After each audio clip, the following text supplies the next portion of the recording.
Shimane ba di kaletse yalla teki yalla teki yalla teki yalla teki yalla oh yalla teki yalla yalla teki yalla oh yalla oh yalla oh yalla oh yalla jit oh yalla oh yalla yalla oh yalla oh yalla hey yalla yalla yalla hey yalla yalla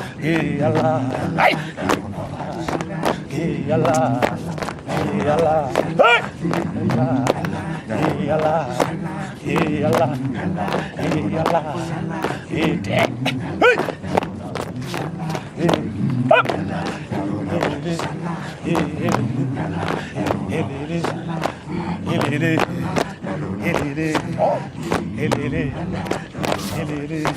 Ah la la, that's just a taste of what you can expect to come Saturday when the music aspect of Macufe kicks off, and it is a variety, a feast for everybody and every single taste under the sun you can imagine.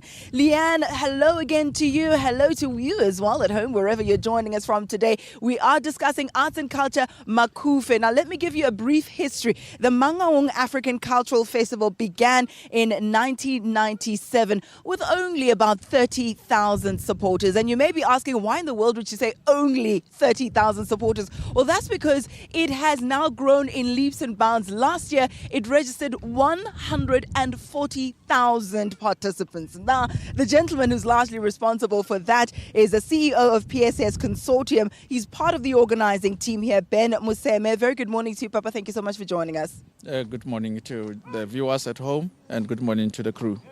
From 30,000 in its inception to now well over 140,000 supporters, to what can you attribute the success of Macufe?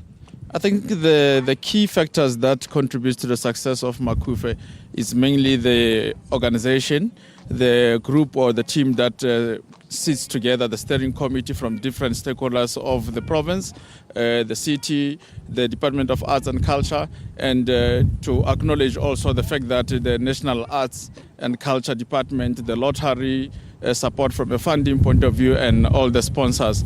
But most importantly is the drive. For the past 7 years, we've seen the leadership of the province led by our Premier is Macufe taking the forefront in ensuring that this becomes a seamless activation. And we're saying to the viewers at home, to everybody that is watching television right now, come to Bloemfontein, come to Mangaung. We're going to try to give you an experience that is unforgettable. It kicked off last week on the 3rd of October. It wraps up on the 12th. But we just saw Botshabelo, Sunrise, the group. That's just one aspect, one facet. There's also crafts. There's a song, there's dance, there's a variety. Speak to us about the theme this year and also the program. The theme was a very complicated one to come up with because we wanted to incorporate the 20 years of freedom. And we came with Yalla Melodia Tukulo, which basically talks about the rhythm, talks about Tukulo, which is freedom, and we incorporated that element nicely. Macufe is 17 years old. It's a product of our new democracy, and this is a platform to celebrate, and this is why we're saying Yalla Melodia Tukulo in 2014. I like that. Thank you so much for your time, sir. And football fans, you have not been neglected either. We know that much anticipated game also taking place this weekend. So lots in store for you. We'll bring you up to speed with all that and more in just a moment. Back to you in studio.